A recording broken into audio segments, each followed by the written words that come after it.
G'day trendsetters, Greg here from Fishblade Films and welcome back to episode 20 of the BNSF Birdwood Sub division. Yes, episode 20. We finally got out of our teenage years.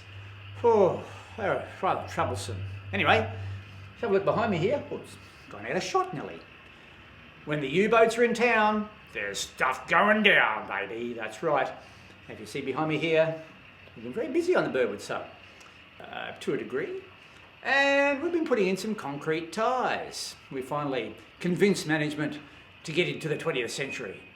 So we'll have a look at that. And while we've been putting in some concrete ties or concrete track, we've redesigned this whole section behind me here. The big junction that sends you up onto the helix or spits you down the Tarragindi Sub. So I'll have a look at that too. So let's get into it.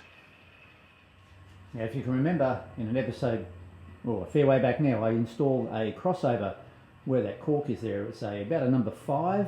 The utility terminates that I use are European standards, so these were in between a number 4 and number 6. And it was okay, it served its purpose, but I was getting sick of it, and I decided to move that crossover down to a number 6 further down and install a high-speed crossover up further.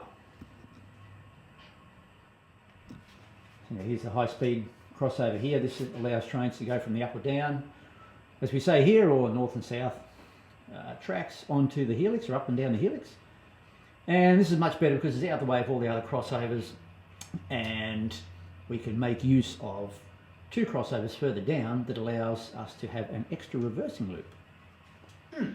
Now the old layout, the main line comes straight up into here and into the yards, into West Birdwood yards, and there was a turnout sending it off onto the other main here. So we've changed that, and we've curved the main line around and make it a little bit more realistic and make it continue straight on to the westbound main that goes up the helix. And now there's a turnout off into the yard, so that gives us a bit more room here. And I was going to put a little industry here, but I've decided I need more diesel service area. So this is our small but serviceable diesel service area. And there'll be a platform in the middle here, you know, with some tanks and stuff, all that stuff that I don't have yet. Also what we've done is put another crossover in down here that allows trains to go from the east to the west heading in this direction, which they couldn't do before. So, well, actually they could up further, but then they couldn't get around to get back to here. So it actually, coming up the Tarragindi cutoff, which is a reverser, you know that if you've watched Digitrack's AR1 auto reversers, tips and tricks, yes. The Tarragindi cutoff is actually a reversing loop, even though it's a straight piece of track. And that allows you to turn a train around, but unfortunately, you couldn't turn it back. So you ended up going around another reversing loop and going the same way, which, depending which way. Anyway, it's confusing, trendsetters, don't worry about it. It's much better now. We can have a train and turn a train around either way now. Thanks to this new crossovers here, which we'll have a look at. Thank you. Hooked on a feeling.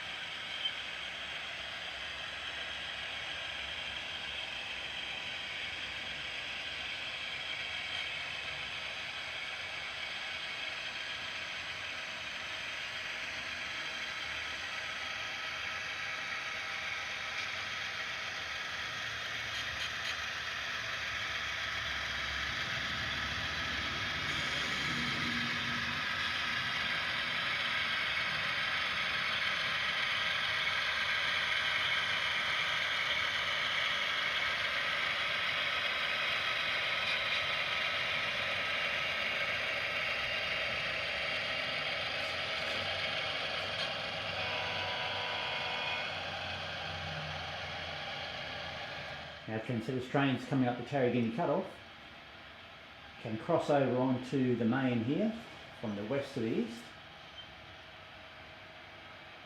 And if they like, or if they need to, they can go through this crossover here and continue around on the lower level of the layout, but having turned themselves around.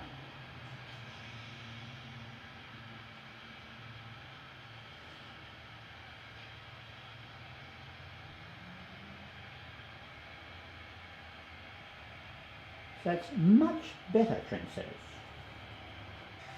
Now trendsetters, I'm almost finished replacing all the foam roadbed on the layout. So I've got one passing loop to go, and that's all the foam replaced with Midwest cork, which is fantastic.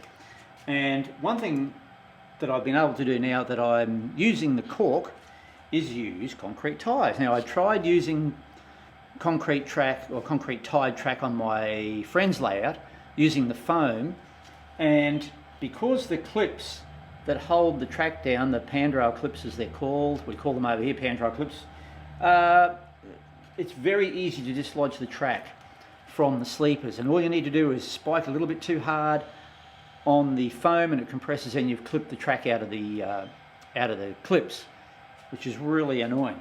But of course on the cork the ties don't compress and you don't have that problem. So what I'm doing is I'm spiking the concrete ties just on the outside with the small spikes, and just pushing them straight through. It's a slightly different plastic than the timber tied, I think, and you can push them through without pre-drilling it if you use the really small spikes, I should say.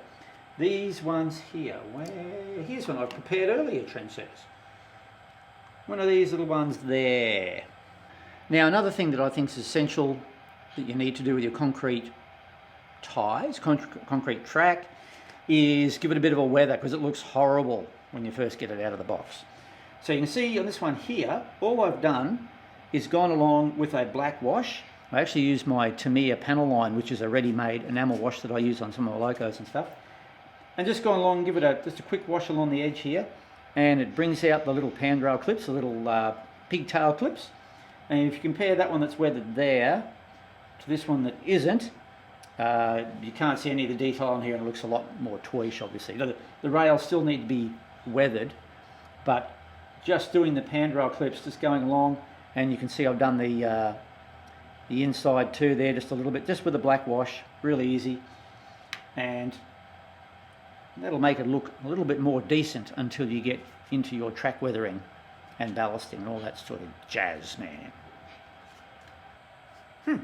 Now originally this was only going to be a single siding for some switcher engines, because occasionally if we have a long train that comes in this way into West Birdwood Yard, if the yard's full with other cars or another train being made up, the switching engines can't get to this end to pull it out of the arrival tracks and put them into the make-up track. So that was a bit of a problem. So I thought once we move this arrival track into here and we had room, I could put a little siding in and have a couple of switcher engines in there. But then we had even more room, so I decided to put 2 tracks, and now we've got a little diesel facility.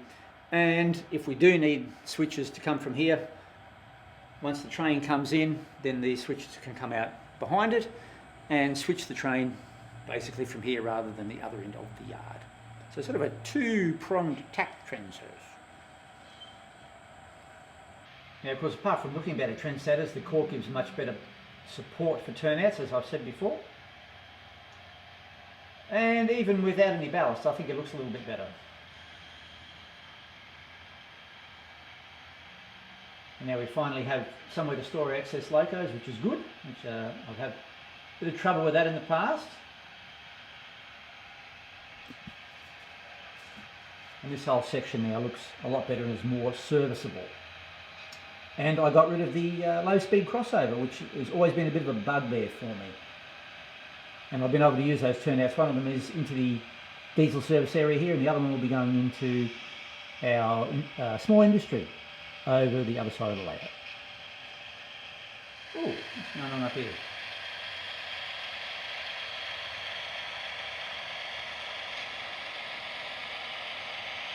The boys have made it up the hills eventually. I think it took about 15 minutes.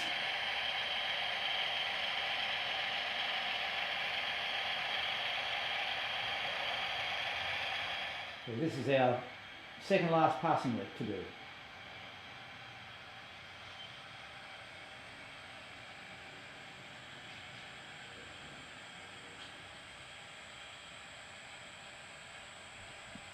And then that will be it, trendsetters. Apart from in sections that you can't see, obviously.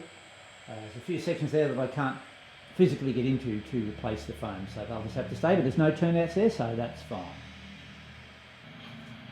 Now, Trent said, it's one of the reasons we haven't seen many updates from the Birdwood Sub is, as you know, I've been doing my kitchen for my new housemates, and also it's been extremely hot here. Today it's 30, which is, I think, high 90s or something, is it? I have to work it out. But we've had a few days here where it's been nearly up to 40, and the humidity's been crazy. So I've actually been laying track on those days, because as you know, track expands quite a lot in this layout, so I try and lay track on hot days, so I know it's expanded as far as it can go, and I don't need to worry about leaving gaps. I know it's just going to shrink then, so I try not to lay track on cold days. If I do, I make sure I leave gaps at every second length of track, because here and well, everywhere, track, like the real thing, expands and contracts.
There you go. Well, Trent says, not a lot of how-to stuff in this one, but I've been very busy doing the foam replacement and the track, so you all know how to do that. We've seen that, so that's no drama. Now, did you like the horn on that Kato SD70 Mac? A little bit different than standard.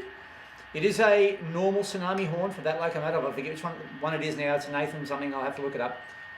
But I have retuned it, gone into the bowels of the reverbs, and one thing I'll say about lock sound decoders is, apart from their good motor control out of the box, which you can replicate with tsunamis, the lock sound have always had fantastic horns, and the tsunamis, some of their horns are, a bit bland. Well, I've just had a quick muck around with that one, and I'll be bringing you a video on how to boost up your horn reverb and make them sound almost as good as the lock sound, I reckon, on some of them.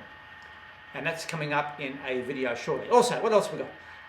We're installing Tsunami Sound in a Atlas Genset 2 switcher. Sure, that'll be good.